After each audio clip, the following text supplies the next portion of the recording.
कोलकाता ठारे जड़े महिला डाक्तर प्रति घटी एक अमानवीय बलात्कार और हत्यार प्रतिवाद रे खड़ियाल ठारे एक शांतिपूर्ण कैंडल शोभा यात्रा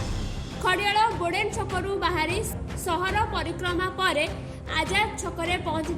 सेठारे मृत महिला डाक्तर आत्मार सद्गति नीरव प्रार्थना करते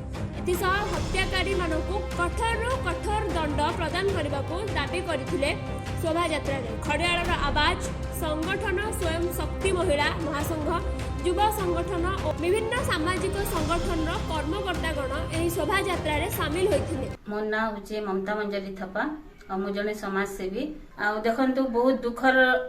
कथा है कि गोटे झील जे कि से गोटे जने डॉक्टर से लोकंकर जीवन बचोचे हेले तार जीवन आज जाइए बोले केते दुख विषय इटा सेतिर लगे जेन कि आबे सरकार कहउछन कि बेटी पढ़ाओ बोली के कहउछन समस्ते तो झील मान के पढ़ौछन बढ़ौछन चाकरी करौछन हेले सेमानकर जीवन प्रति जेन